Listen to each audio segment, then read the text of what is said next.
Need more Grok Talk? Well, you can catch new shows Saturday mornings from 9 to 11 a.m. Eastern Time. Miss a show? Not a problem. Past shows are rebroadcast here daily from 9 to 11 a.m. Monday through Friday. Join us for 2 hours of unapologetic conservatism. And we're not just armed with opinions.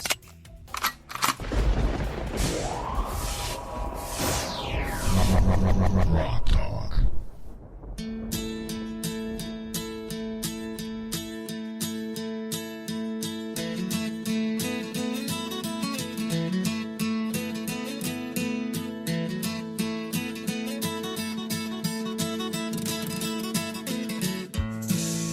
All right, welcome back to Grok Talk. Thanks to all our previous guests who I don't even have the list in front of me anymore, but it doesn't matter. What matters is the next guest, right? That's what's the most important. And our next guest is a staff writer at National Review, an attorney concentrating his practicing constitutional law and the law of armed conflict, a veteran of Operation Iraqi Freedom, a #1 selling New York Times author, husband to dad, and, this is really important, a Game of Thrones fan. So please welcome to the program, David French. Good morning.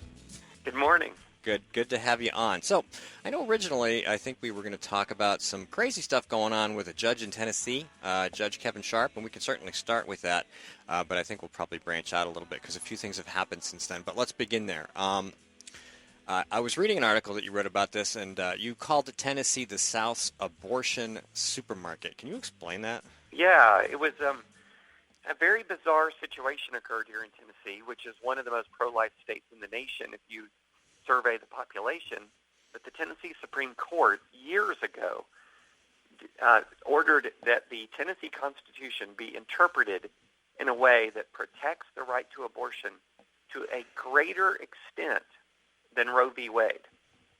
So, in other words, abortion restrictions like parental notification laws and other things that would be standard or routine in other states were unlawful in Tennessee. And so as a result, Tennessee had abortion clinics popping up all over the state and people traveling from out of state to come to Tennessee for abortion in one of the most pro-life states in the nation.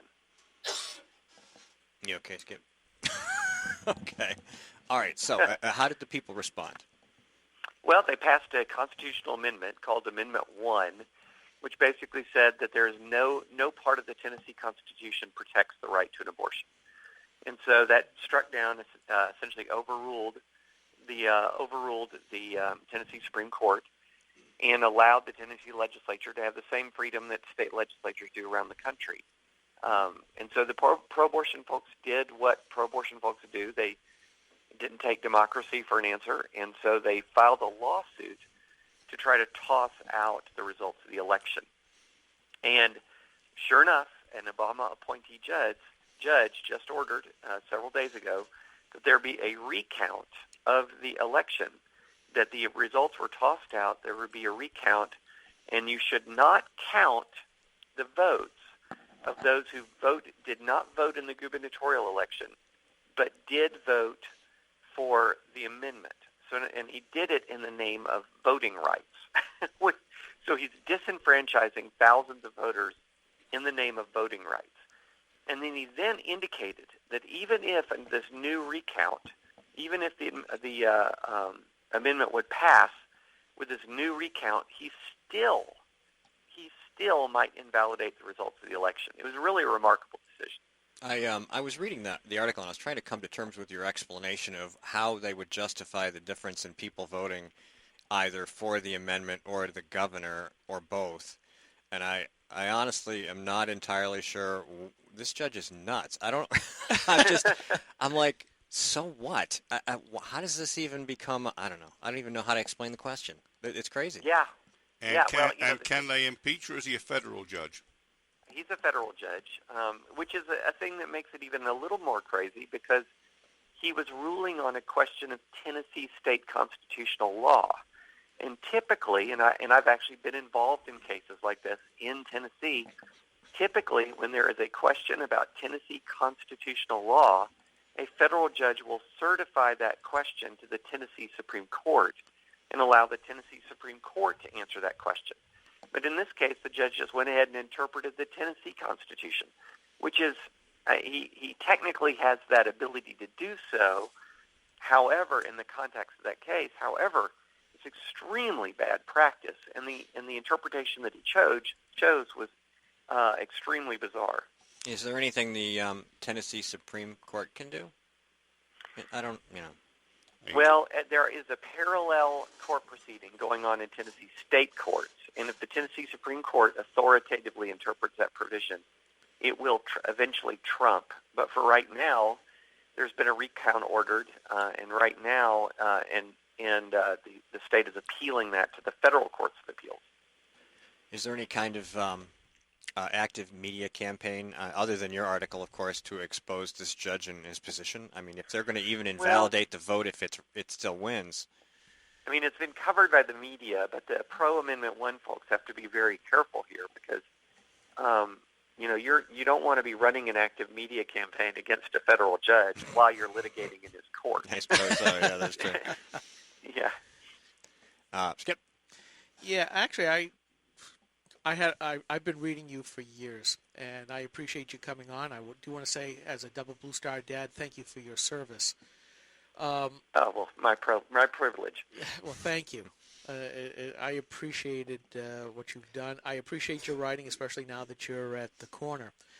But I had to tell you, I laughed like a fool when I read your latest one. Reince Priebus thinks I'm stupid and idiotic, and here's why he's wrong. You write with great flair. I wish I had it at our small state-level blog here at GraniteRock.com.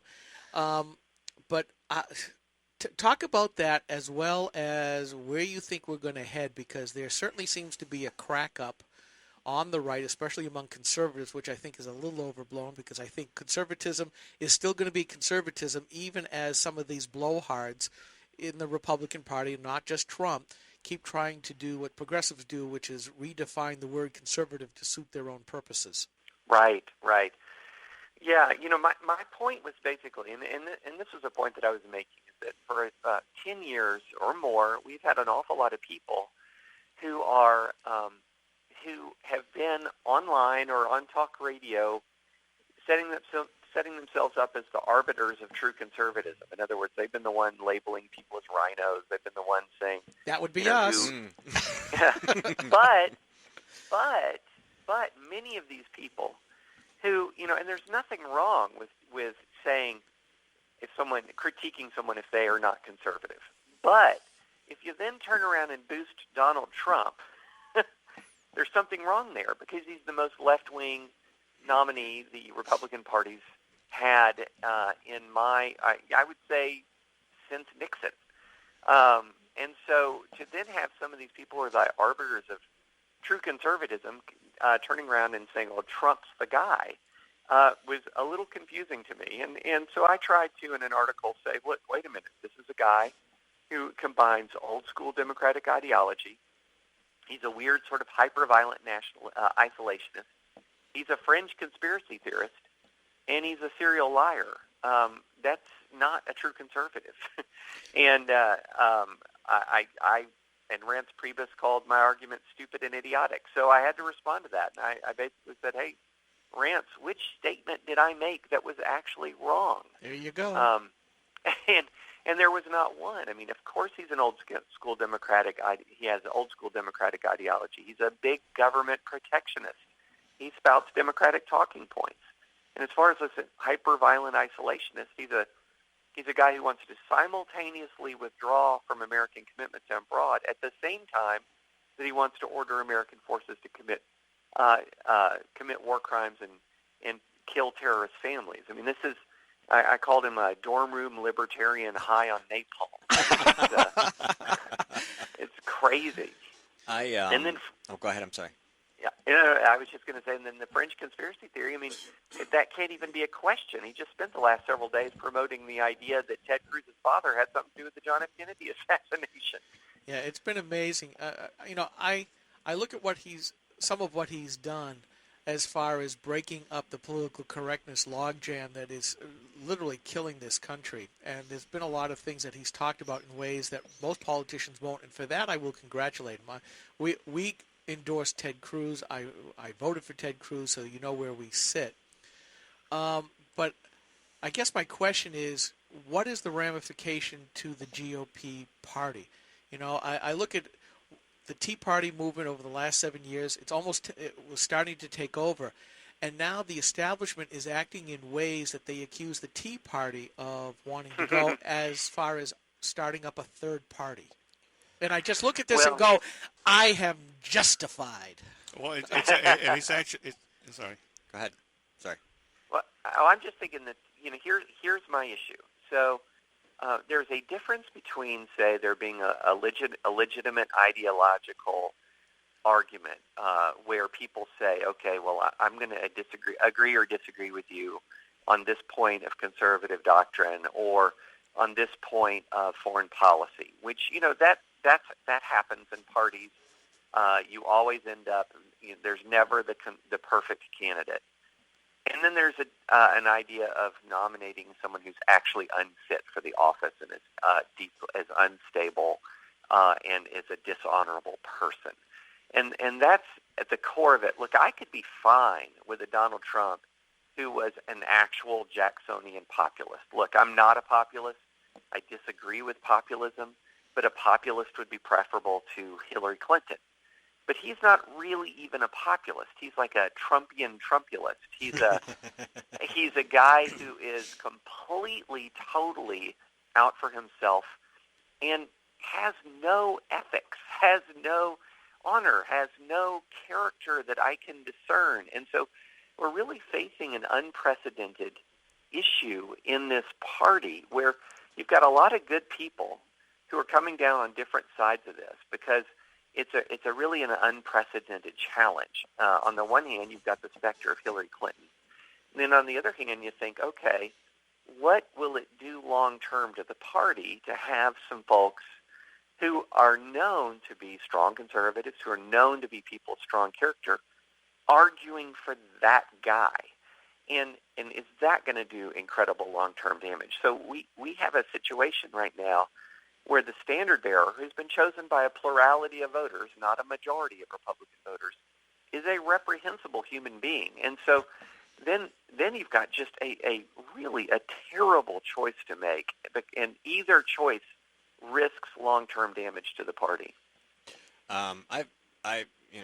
As a conservative who bases his opinion on actual votes and principles, I've had this argument with a lot of people who claim to be conservative or who I know typically are, and who jumped on the Trump bandwagon early, and they would be like, everything you say is an accusation against Trump. But I was just like, well, show me where in his history you can point to a series of decisions that demonstrates any position, conservative or otherwise, that's consistent. And that's always been my benchmark. For us, votes matter. Votes are the only thing that matter. We don't have any votes for Trump, so we have to look at everything he said and done.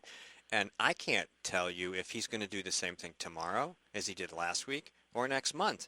And for some reason, these people, you just said, conservatives backing him, I just don't get how they can make that leap. Right. That's where I am. I'm not going to back him. And, there's a couple of things that I have to say to support that, in addition to all the character issues that I've raised. Look, I've been a conservative, a constitutional lawyer arguing against political correctness, and I do agree that he's smashed political correctness, but he's kind of replaced it with craziness, which is not that much better. I've been arguing against political correctness, fighting against unconstitutional censorship of conservatives for more than 20 years in the practice of law. I've been fighting for conservative principles, and not once in that entire time did I ever utter the words, man, thank goodness Donald Trump's on our side, because he hasn't been. And so, even now we're seeing yesterday he flip-flopped on federal minimum wage. He's uttered a statement regarding the national debt that should make anybody who knows anything about economics shudder, essentially saying, well, bondholders should get less, which would destabilize bond markets tremendously if he was president of the United States. I mean, this isn't arguing over an Atlantic City casino bankruptcy, which he's, of course, an expert in. You don't want to have an American bankruptcy where you're forcing creditors to take haircuts. The American full faith and credit has to remain bulletproof. And he's already out here talking as if he's, bankrupting one of his casinos. I mean, it's a truly bizarre time in American history. That is certainly true. One of the things that we argue from, one of the things I say oftentimes is that winning is only a precursor. It's what you do afterwards that is most important. And here in New Hampshire, we have seen the Republican elected officials and politicians basically act like Democrats. The Senate Republicans here were the ones who led the charge for embracing Obamacare and putting Medicaid expansion on the basically into law. And we call them rhinos because we look at the NHGOP platform, which is rather conservative. We look at the New Hampshire Constitution. We look at the U.S. Constitution. Those, as a manufacturing guy, are our standards of quality. And from that, we argue whether you are conservative or not. But I'm looking at this, and I'm going to come back to the same question because we're starting to run out of time, and I hope that you'd like to come back and talk with us at a longer time as well. Do you think that this is going to be the ultimate crack-up of the GOP? Is it going to be time when you listen to Bill Kristol and other people, Romney thinking of, a third party, do you think that would actually happen? Is this the time when the Republican Party becomes the Whigs? Well, it depends. If a third-party candidate is an actual credible, viable Republican, it could save the day to this extent. Look, Hillary Clinton and Donald Trump are the two most disliked politicians in the United States of America.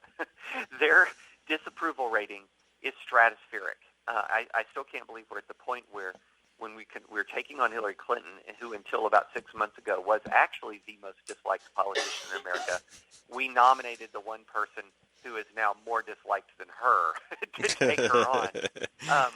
Stunning, just absolutely stunning. So if it's an actual credible conservative, there is a lot of room to run there. I mean, heck, there was the one poll that I've seen that had a three-way race between Clinton, Trump, and Gary Johnson. The potential Libertarian Party nominee had Gary Johnson all the way up at 11%, which would be a 1,000% improvement for the Libertarian Party over any other year. So there's room out there for somebody credible and serious, because Trump is not credible, not serious, and Hillary is Hillary Clinton. So there's definite room. We'll have to see what happens. What would be catastrophic for the Republican Party is a 40-state Hillary victory where the Republicans lose the House and the Senate.